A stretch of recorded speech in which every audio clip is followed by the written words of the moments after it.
Hi friends, ఇవాళ మన వీడియోలో వెజిటేబుల్ సాంబార్ ఎలా తయారు చేయాలో నేర్చుకుందాం.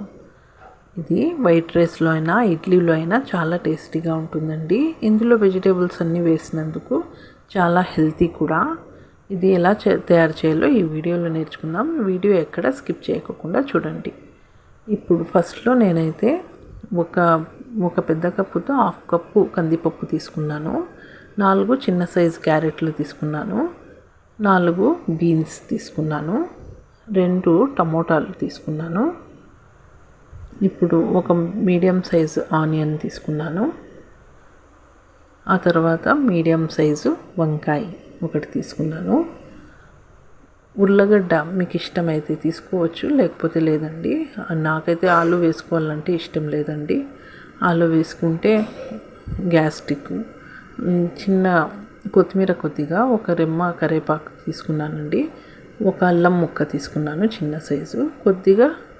కొద్దిగా చింతపండు. పులుపు ఇష్టం ఉన్న వాళ్ళు కొంచెం ఎక్కువ వేసుకోవచ్చు. ఇప్పుడు అన్ని కూరగాయలు ఏవైనా వేసుకోవాలంటే ఫస్ట్లో నీట్గా కడిగేసుకోవాలండి. అలానే నేను అన్నీ కడిగేసుకున్నాను. అన్ని కూరగాయలు బాగా కడిగేసుకున్నాను. ఇప్పుడు క్యారెట్లు అయితే ఇవి చిన్నగా ఉన్నాయి కాబట్టి అన్నీ అట్లాగే పొడుగా కట్ చేసుకున్నాను. ఇలా కట్ చేసుకున్నాను. బీన్స్ కూడా ఇలా కట్ చేసుకున్నాను. వంకాయని ఇలా 4 ఇలా పొడుగా కట్ చేసుకున్నాను. ఇప్పుడు అన్ని వెజిటేబుల్స్ అన్నీ కట్ చేసి పెట్టుకున్నాను.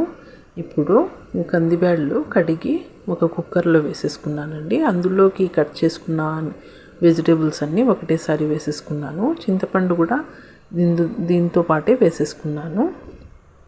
ఇలా వేసేసుకోవాలి. ఆ తర్వాత పసుపు 1/2 టేబుల్ స్పూన్ వేసేసుకున్నాను. ఇప్పుడు ఆయిల్ 1 టేబుల్ స్పూన్ వేసేసుకున్నాను.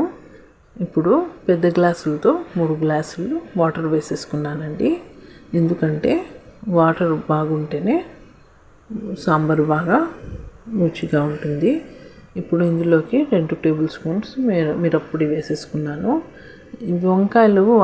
వంకాయలు అట్లానే డైరెక్ట్ కుక్ చేయకూడదండి. అందుకే 1/2 టేబుల్ స్పూన్ ఉప్పు వేసేసుకున్నాను. వంకాయల కోసం మాత్రమే వేసేసుకున్నాను. 1 టేబుల్ స్పూన్ జీరా వేసేసుకున్నాను.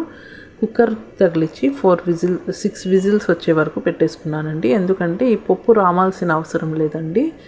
చూడండి, 6 విజిల్స్ తర్వాత పప్పు మొత్తం బాగా మగ్గింది. ఇప్పుడు రాళ్ళుప్పు ఇప్పుడు వేసేసుకున్నానండి. ఇప్పుడు ఇది సాంబార్ పొడి. ఇప్పుడు స్టవ్ సిమ్లో పెట్టేసుకొని సాంబార్ పొడి వేసేసి ఇలా కలిపేసుకున్నానండి. ఇప్పుడు కూరగాయలు అవి వెజిటేబుల్స్ అన్నీ అలానే ఉంటాయండి, బాగా కుక్ అయి ఉంటాయి. పప్పు మాత్రం బాగా మగ్గిపోయింది. ఇప్పుడు ఇలా సాంబార్ పొడి వేసేసుకొని రెండు సార్లు ఇట్లా పొంగొచ్చే వరకు ఇలా కుక్ చేసేసుకొని ఆ తర్వాత పోపు వేసుకున్నాను.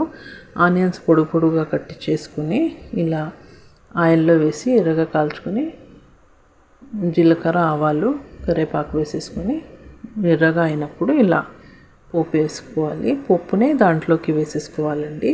ఇలా కుక్ అయిన సాంబార్ చాలా టేస్టీగా చాలా బాగుంటుందండి. చాలా హెల్తీ కూడా అండి.